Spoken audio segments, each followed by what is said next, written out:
Press the Lord. सभी लोगों को जय मसीह की। मसीह ज्ञान ज्योति चैनल में आपका स्वागत है। मैं आपका भाई विनोद कुमार मसीह और मेरा आज का विषय है, टॉपिक है परमेश्वर मुसीबतों से कैसे और किन लोगों को बचाते हैं। तो आइए हम परमेश्वर के वचनों के द्वारा देखेंगे। इसमें हम वचन निकालेंगे भजन संहिता 34 का 17। इस वचन में लिखा है, धर्मी पुकारते हैं और यहोवा सुनता है और उन्हें उनकी सारी विपत्तियों से छुड़ाता है। तो इस वचन में लिखा है, धर्मी पुकारते हैं। जो धर्मी लोग होते हैं, धर्मी कौन होते हैं? जो प्रभु की आज्ञा और वचनों पर चलते हैं, धर्म के मार्ग पर चलते हैं, आज्ञाकारिता में चलते हैं, ऐसे लोग धर्मी होते हैं। तो जो धर्मी लोग परमेश्वर को पुकारते हैं, और तो क्या वचन में लिखा है, यहोवा परमेश्वर सुनता है। धर्मी लोगों की पुकार को, प्रार्थना को परमेश्वर सुनता है और उन्हें उनकी सारी विपत्तियों से छुड़ाता है। जो धर्मी लोग पर जो कुछ भी समस्या होती हैं, विपत्तियां होती हैं, तो उन सारी विपत्तियों से परमेश्वर उन्हें छुड़ाता है। ये परमेश्वर का वचन है। धर्मी लोग पुकारते हैं और परमेश्वर सुनता है और उनकी सारी विपत्तियों से छुड़ाता है। तो परमेश्वर जो धर्मी लोग होते हैं, उसके आज्ञा वचनों पर चलते हैं, ऐसे लोगों को परमेश्वर विपत्तियों से छुड़ाते हैं। आइए हम और एक अगला वचन देखेंगे, भजन संहिता 34 का 19। इस वचन में लिखा है, धर्मी पर बहुत सी विपत्तियां आती तो हैं, परंतु यहोवा परमेश्वर उसको उन सब से छुड़ाता है। वचन कह रहा है, धर्मी पर बहुत सी विपत्तियां आती तो हैं। ऐसा नहीं है कि धर्मी पर विपत्तियां ना आए। कुछ कभी कदार परमेश्वर की तरफ से परीक्षा में या शैतान के द्वारा विपत्तियां आ जाती हैं। तो परमेश्वर का वचन क्या कह रहा है, धर्मी पर बहुत सी विपत्तियां आती तो हैं, परंतु यहोवा परमेश्वर उसको उन सब से छुड़ाता है। किसको? धर्मी लोग को उनकी सारी विपत्तियों से छुड़ाता है। जो भी विपत्तियां धर्मी पर आ जाती हैं, लेकिन परमेश्वर यहोवा उनको सब, उनकी सारी विपत्तियों से उन्हें छुड़ाता है। तो परमेश्वर धर्मी लोगों को विपत्तियों से छुड़ाता है। आइए हम और एक वचन देखेंगे, भजन संहिता 18 का 3। मैं यहोवा को जो स्तुति के योग्य है पुकारता हूँ और मैं अपने शत्रुओं से छुड़ाया जाता हूँ। या भजनकार कह रहे हैं इस वचन में, मैं यहोवा परमेश्वर को जो स्तुति के योग्य है उसको मैं पुकारता हूँ और मैं अपने शत्रुओं से छुड़ाया जाता हूँ। तो यहाँ भजनकार कह रहे हैं, जो परमेश्वर स्तुति के योग्य है, बड़ाई के योग्य है, उस परमेश्वर को मैं पुकारता हूँ। जब मैं उस परमेश्वर को पुकारता हूँ तो वह मेरे सारे शत्रुओं से मुझे छुड़ाता है, छुड़ाया जाता हूँ। जो भी रोग रूपी शत्रु है, पहले उस जमाने में एक राज्य दूसरे राज्य पर चढ़ाई करते थे, तो ऐसे लोग भी शत्रु होते थे। तो वो भजनकार कह रहे हैं कि जब मैं परमेश्वर को पुकारता हूँ तो वह मेरे शत्रुओं से छुड़ाता है, यानी कि मैं अपने शत्रुओं से छुड़ाया जाता हूँ। तो जब भी जो लोग परमेश्वर को पुकारते हैं, सच्चे मन से पुकारते हैं, उसकी प्रार्थना करते हैं, तो परमेश्वर उनको सारे शत्रुओं से, सारी विपत्तियों से छुड़ाता है। आइए और एक वचन देखते हैं हम, भजन संहिता 41 का 1। इस वचन में लिखा है, क्या ही धन्य है वह जो कंगालों की सुधि लेता है, संकट के दिन यहोवा उसे छुड़ाएगा। तो इस वचन में भजनकार कह रहे हैं, क्या धन्य है वह, यानी कि वह धन्य है परमेश्वर जो कंगालों की सुधि लेता है, दीन दुखियों की सुधि लेता है, गरीब लोगों की सुधि लेता है। तो जो भजनकार हैं परमेश्वर को धन्य बता रहे हैं। क्या ही धन्य है वह जो कंगालों की सुधि लेता है। कंगालों की सुधि कौन लेता है? कंगालों की सुधि हमारा परमेश्वर लेता है। तो वही जो भजनकार हैं वो कह रहे हैं कि जो क्या ही धन्य है वह, तो यानी कि परमेश्वर को धन्य बता रहे हैं। तो परमेश्वर हमारा धन्य है जो कंगालों की सुधि लेता है और संकट के दिन यहोवा उसे छुड़ाएगा।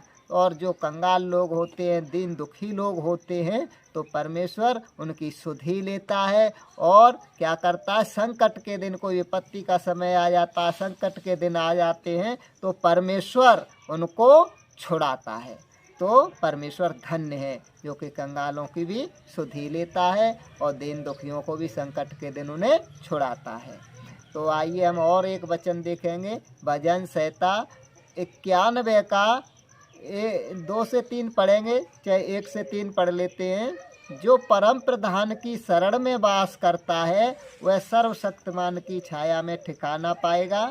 मैं यहोवा परमेश्वर के विषय में कहूँगा, वह मेरा शरण स्थान और मेरा दृढ़ गढ़ है। वह मेरा परमेश्वर है जिस पर मैं भरोसा रखता हूँ। तो इस वचन में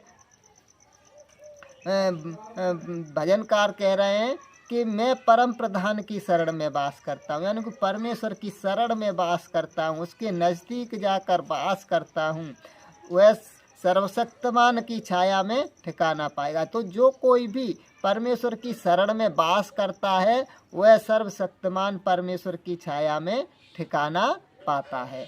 क्यों, जैसे किसी पेड़ से दूर हो तो क्या हमें छाया ढकेगी? नहीं ढकेगी, हमें धूप लगेगी। और जब हम किसी पेड़ के नीचे आ जाते हैं तो फिर धूप हमें नहीं लगेगी, धूप का प्रभाव हम पर नहीं होगा। वैसे ही इस वचन में कह रहे हैं जो परम प्रधान की शरण में वास करता है तो वो सर्वशक्तिमान की छाया में ठिकाना पाएगा।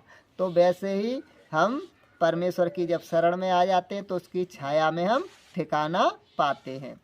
फिर आगे वचन में लिखा, मैं यहोवा परमेश्वर के विषय में कहूँगा, वह मेरा शरण स्थान और मेरा दृढ़ गढ़ है। यहाँ भजनकार कह रहे हैं मैं परमेश्वर के विषय में कहूँगा, वह मेरा शरण स्थान है, मेरा दृढ़ गढ़ है, मजबूत किला है, वह मेरा परमेश्वर है जिस पर मैं भरोसा रखता हूँ। ऐसा भजनकार कह रहे हैं कि परमेश्वर जो है मैं उसके विषय में कहूँगा, वह मेरा शरण स्थान है, वह मेरा दृढ़ गढ़ है, वह मेरा परमेश्वर है जिस पर मैं भरोसा रखता हूँ। क्योंकि वही बहेलिये के जाल से और महामारी से बचाता है। तो उन्होंने क्या किया, भजनकार ने परमेश्वर में जाकर शरण ली है, परमेश्वर को अपना शरण स्थान बनाया है, परमेश्वर को अपना दृढ़ गढ़ माना है, परमेश्वर पर भरोसा है। तो क्योंकि वह बहेलिये के जाल से बचाता है, शैतान के जालों से, शैतान के फंदों से बचाता है और महामारियों से बचाता है।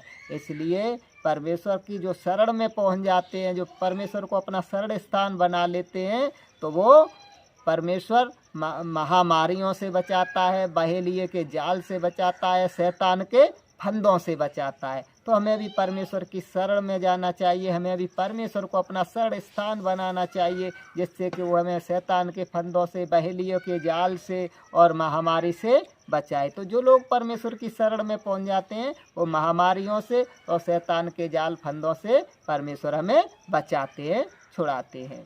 आइए हम और एक वचन देखेंगे, भजन संहिता इसी का 91 का 9-10 देखेंगे।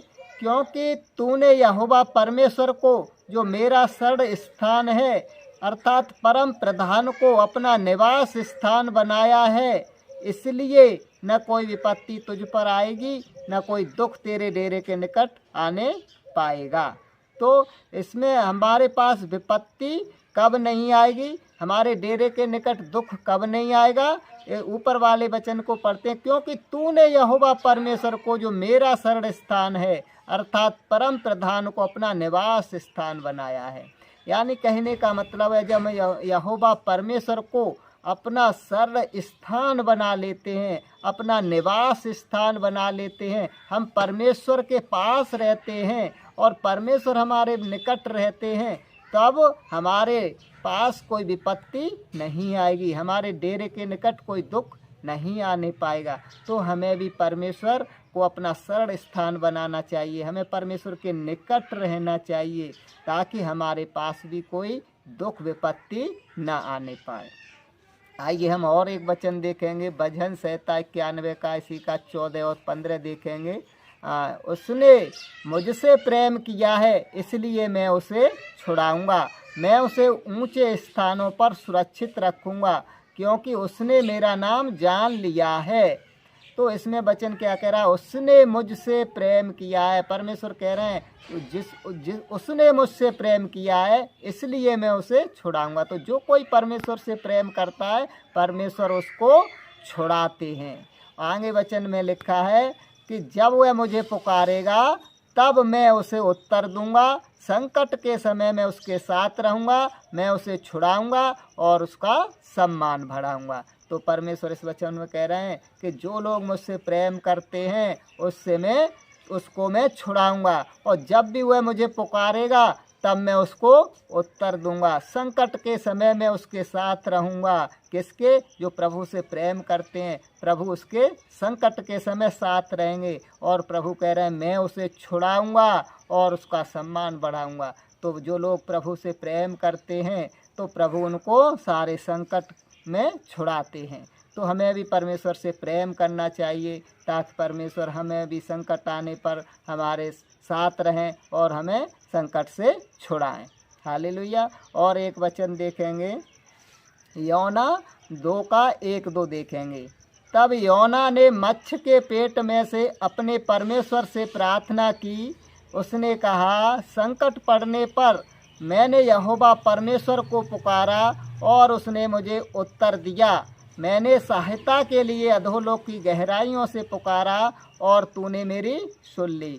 तो इसमें योना नबी को क्या था? योना नबी मत्स्य के पेट में से परमेश्वर से प्रार्थना कर रहे हैं। योना नबी कह रहे हैं तब योना ने मत्स्य के पेट में से अपने परमेश्वर से प्रार्थना की। तो योना नबी मत्स्य के पेट में से प्रार्थना कर रहे हैं। योना नबी ने कहा, संकट पड़ने पर मैंने यहोवा परमेश्वर को पुकारा। योना नबी कह रहे हैं संकट पड़ने पर मैंने परमेश्वर को पुकारा और उसने मुझे उत्तर दिया, और उसने मुझे उत्तर दिया। सहायता के लिए मैंने अधोलोक की गहराइयों से पुकारा और तूने मेरी सुन ली। यानी कि योना नबी कह रहे हैं सहायता के लिए मैंने अधोलोक की गहराइयों में से पुकारा और तूने मेरी प्रार्थना को सुन लिया।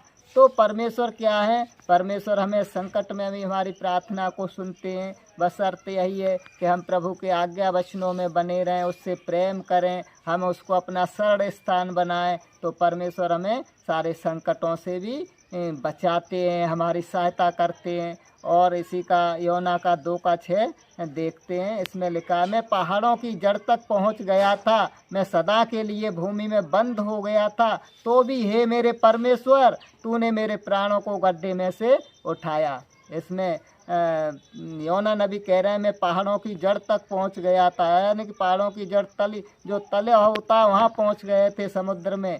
तो मैं सदा के लिए भूमि में बंद हो गया था, कहने का मतलब मैं दफन हो गया था, तो भी हे मेरे परमेश्वर तूने मेरे प्राणों को गड्ढे में से उठाया। तो जो परमेश्वर है उसके लिए कुछ भी असंभव नहीं है। ये योना नबी समुद्र के तले, पहाड़ों के तले नीचे पहुंच गए थे, एक तरह मिट्टी में दफन हो गए थे, फिर भी परमेश्वर ने इनकी प्रार्थना को सुना और इनको प्राणों को गड्ढे में से उठाया। तो मेरे बहनों भाइयों, मेरे आज का यही संदेश था और मैं आज का संदेश यहीं समाप्त करता हूँ। और वीडियो अच्छी लगे तो लाइक करें, चैनल को सब्सक्राइब करें, बेल आइकन दबाना ना भूलें, जिससे कि अगली वीडियो की नोटिफिकेशन आपके पास पहुंचती रहे। सभी बहन भाइयों को जय मसीह।